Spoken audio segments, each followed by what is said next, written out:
অনেকে কষ্ট করে টাকা পয়সা নিয়ে বাজারে যায় কিন্তু খালি ব্যাগ নিয়ে ফিরে আসতে হচ্ছে। বিএনপি তো জনগণের দল, আমাদের মূল শক্তি হচ্ছে জনগণ। তো জনগণের সমস্যাগুলো তো আমরা সামনে নিয়ে আসবোই। দীর্ঘদিন ধরে আমরা কিন্তু জনগণের সমস্যাগুলো নিয়েই আমরা সামনে, জনগণের যে সমস্যাগুলো সেগুলি সামনে নিয়ে আসছে আমাদের কর্মসূচির মাধ্যমে। এখন দ্রব্যমূল্য তো প্রায় দীর্ঘদিনের একটা সমস্যা, যেটা এই সরকার জনগণের উপর চাপিয়ে দিচ্ছে আর কি।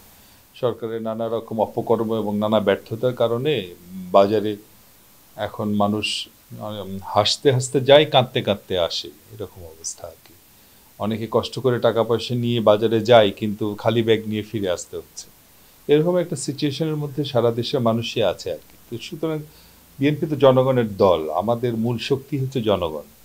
তো জনগণের সমস্যাগুলো তো আমরা সামনে নিয়ে আসবোই। আমাদের আগামী যে কর্মসূচিগুলো আসবে অবশ্যই জনগণের এই সমস্যাগুলি সামনে আসবে।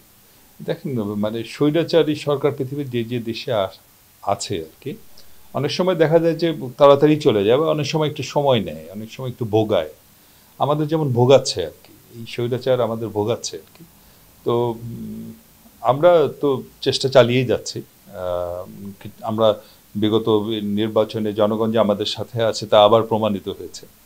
তো যে কাজটি এখনো বাকি আছে, যে তাদেরকে সরিয়ে দিয়ে একটা জনগণের সরকার প্রতিষ্ঠা করা আর কি, এবং এটি কেয়ারটেকার সরকারের মাধ্যমে, একটি ফেয়ার অ্যান্ড ইলেকশনের মাধ্যমে জনগণের সরকার প্রতিষ্ঠা করা, এই কাজটা এখন বাকি আছে।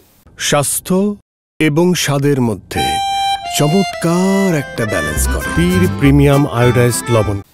এই কাজটা কিভাবে মানে যত দ্রুত সম্ভব সারা যায় সে কাজেই আমরা এখন করছি আর কি। আমরা নিজেরাও অ্যানালাইসিস করছি। তো আশাবাদী আমরা যে খুব শীঘ্রই হয়তো বা এই কাজটা সম্পন্ন করতে পারবো আমরা। আমাদের যেটুক কাজ বাকি আছে, এর জন্য যে পরিমাণ এফোর্ট দরকার সেটাই আমরা নেওয়ার চেষ্টা করছি সামনে। আমাদের ভারপ্রাপ্ত চেয়ারম্যান সাহেব, উনি প্রায় সকাল থেকে রাত পর্যন্ত এই কাজই করছেন আর কি। বিভিন্ন জনের সাথে কথা বলছেন, বিভিন্ন মানুষের সাথে কথা বলছেন, বিভিন্ন যারা এই ক্ষেত্রে ভূমিকা রাখবার মতো তাদের সবার সাথে কথা বলছেন, যারা সাফারার তাদের সাথে কথা বলছেন। এবং আমরা আশা করছি যে উনি সবার সাথে কথা বলেই হয়তো বা আগামী কর্মসূচিগুলো দিবেন, এবং সেই কর্মসূচিগুলো এফেক্টিভ হবে, এবং সরকারকে বিদায় নেওয়া ছাড়া আর কোনো রাস্তা খোলা থাকবে না তাদের সামনে। প্রথমত আপনারা জানেন যে আমাদের আন্দোলন চলছে, আন্দোলন ছিল, সেটা তীব্রতা একরকম ছিল।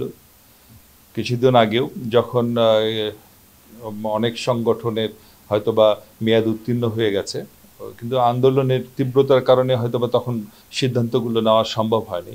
তো এখন কিছুটা তীব্রতার কিছুটা সময় পাওয়া গেছে।